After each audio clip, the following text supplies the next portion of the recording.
5টা বজাত মোৰ দোকানৰ পৰা শ্যামনগৰৰ পৰা ঠাণ্ডা খাইছে।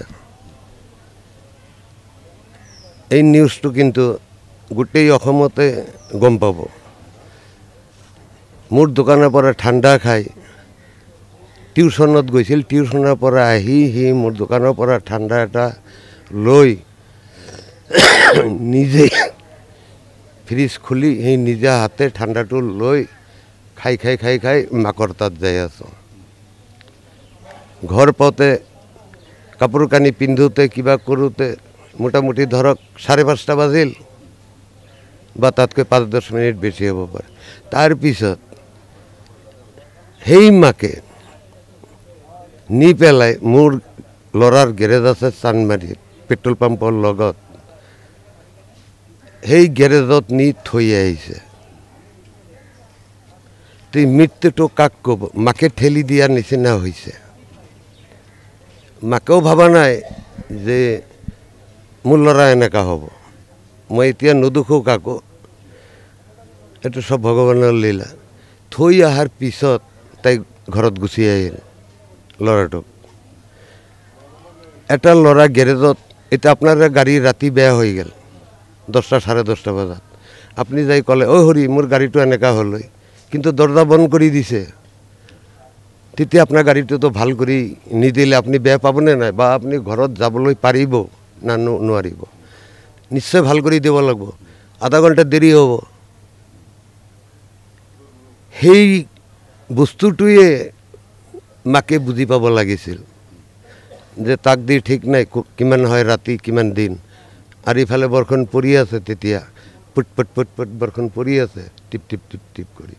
তাৰপিছত ল'ৰাটো তাৰ পৰা 10:30 দোকান পানী অভাৰ, তাত আমাৰ যিটো মেইন ৰোড অভাৰ ব্ৰিজ বনাই আছে, এইটো একদম অভাৰ পানী, গাড়ী ব্লক হৈ গ'ল, চব এইফালে আহিব নোৱাৰে। পিছত ল'ৰাটোৱে ভাবিলে যে ৰাতি হৈ গ'ল, যাব লাগে ঘৰত।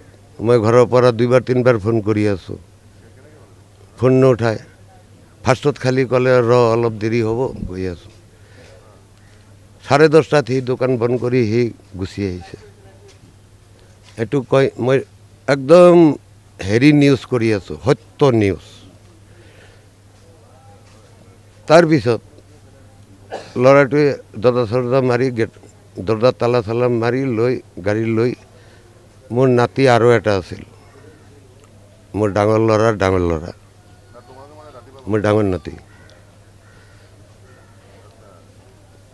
আৰু এই সৰু নাতিটো এইটো মাজত আছিল, বাপেকক এনেকৈ আগুৰি আছিল। মই দেখা নাই, কিন্তু মোৰ এই ডাঙৰ নাতিয়ে যিটো কৈছে সেইটো মই কৈছোঁ। এনেকুৱা ধৰি আছিল। এফালে পানী আহি গ'ল, বৰষুণ দি আছে, একদম সৰু সৰু কৰি পানী আহি গৈছে। জ্যোতিনগৰ সেই গণেশ মন্দিৰ নাপাওঁতেই সেই জাগাটোতে আপোনালোকেতো দেখাই পাইছে, সেই জাগাটোতে ল'ৰাৰ গাড়ীটো অলপ কাটিয়া হৈ গ'ল, স্লিপ কৰিল অলপ। স্লিপ কৰাৰ লগে লগে গাড়ীয়ে মানুহে চব টানি কাৰেণ্টে একদম ড্ৰেইনত পেলাবলৈ বিচাৰে। ডাঙৰ নাতিটো যেনে তেনে গাড়ীটো ধৰি বাচিল। তাতে দুটা আৰু ইহঁতক মই কোটি কোটি প্ৰণাম কৰোঁ। 2-3টা ল'ৰা আছিল, ইহঁতে সহায় কৰি মোৰ ডাঙৰ নাতি আৰু গাড়ীটোক উদ্ধাৰ কৰিছে। আৰু এই মোৰ ল'ৰা হৰলাল, সি ড্ৰেইনত পৰিব সেই টাইমত এনেকুৱা হাতটো ধৰিলে, হাতটো কাৰেণ্টৰ পানীয়ে তাক টানি লৈ গ'ল, হাতটো সুলকি গ'ল। সিও লগে লগে গুচি গ'ল। এতিয়া ক'ত গ'ল তাৰ ল'ৰা আৰু বিচাৰি নাপালে। অভাৰ পানী, উন্মুক্ত নলা আছিল, তাতে এটা দেখা পাইছে, তাতে এটা ঘৰ আছিল, সেই ঘৰটোৰ খালি স্লেব আছিল আৰু গোটেই উন্মুক্ত। এই ল'ৰাটো গুচি গ'ল, আৰ নাপালে। 3 দিন আমি বিচাৰ খিচাৰো কৰিও আমি কোনো সম্ভেদ নাপালোঁ।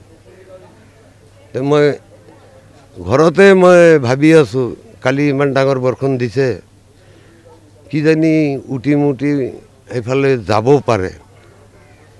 মই এনেকা শুই থাকোঁতে মই সপোনত দেখা পাওঁ যে নাতিটোক পোৱা গৈছে। তেতিয়া সেই নাতিটো ঠিক ৰাতিপুৱাই মই খবৰ পাই গ'লোঁ যে নাতিটো ওলাইছে। তাৰপিছত আমাৰ প্ৰশাসনে গাড়ী পঠিয়াই দিছে, গাড়ী দি আমাক লৈ আহিছে।